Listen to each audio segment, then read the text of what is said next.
I'm here with Chris O'Dell, who's the author of Miss O'Dell, My Hard Days and Long Nights with the Beatles, the Stones, Bob Dylan, Eric Clapton, and the Women They Loved. Good job. Yeah, I got that all down. Yes, That was a you mouthful. did. Tell us, how did you become an assistant and tour manager for some of the most influential rock bands of, I would say their era, but really of all time?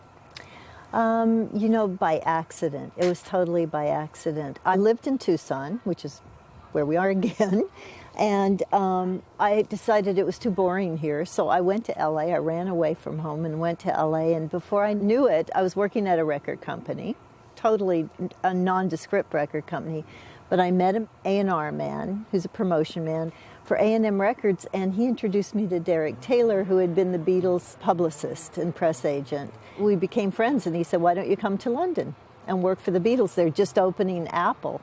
And I thought, nah.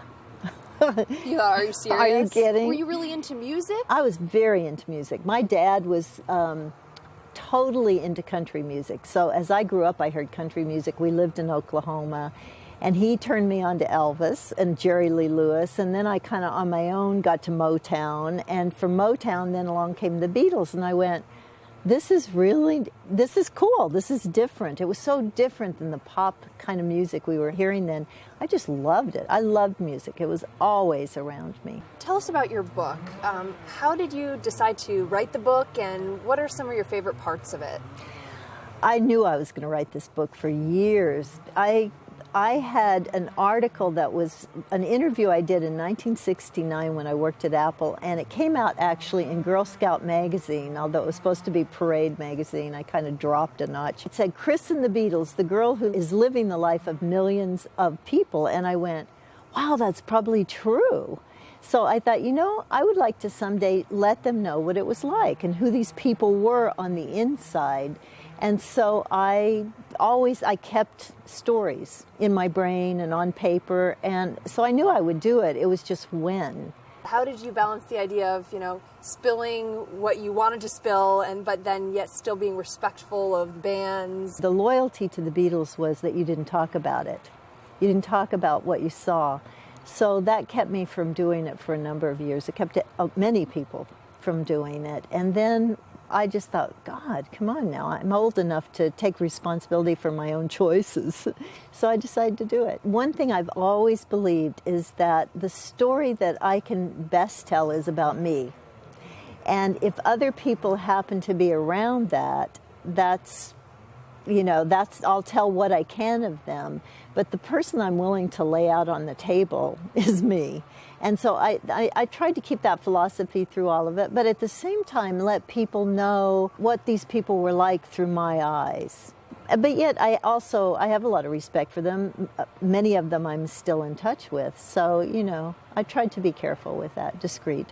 How would you describe kind of your day-to-day lifestyle and duties during the period that you were tour managing? Oh, wow. I started first thing in the morning. I was on the phone talking to the next hotel, to the pilots, to everybody that kind of went through what our next move was going to be. So I was always logistically having to be at least a couple days ahead of them. Then I would start thinking about the show that we had that day and how many guest tickets we had and making sure that they were all left at the box office. And then it would be time to wake up everybody because they all got a morning call, when they had to wake up. So I'd be doing that and getting them ready. And then during the day, it was all the musicians and whoever needed what. Can you make sure so-and-so has a backstage pass? I'd like an interview. It was just everything. And then we'd go to the show, and the only time I had off was during the concert. And I would sit backstage, and that's when I would just relax. Because after the show, we'd go back to the hotel, and then I was back on duty again, usually writing a newsletter for the next day for everybody, telling them what we were doing. So it was totally nonstop. What was the biggest on-tour crisis you had to deal with? When the Stones got arrested at the airport in Rhode Island, and they had set up this immigration, and we were coming from Canada, so they set up this customs and immigration kind of ad lib in this hangar. And the story, without going too much into it, it ended up that Mick, Keith, and a few other people got arrested and taken to the jail in Rhode Island. And we had a show in Boston that evening, and the show started something like 4 or 5 hours late because of that. But people still waited, I bet. Right. And so I was standing there. Keith turned to me and said, "Take this." And he handed me his bag, which contained all kinds of goodies in it that, I went, okay. You were left literally I holding was the left bag? holding the bag, yes. Sometimes Daily is on tour through April 2010. Got a great story or know of a super interesting person for me to interview in these cities? If you do, pitch me at Amanda@sometimesdaily.com.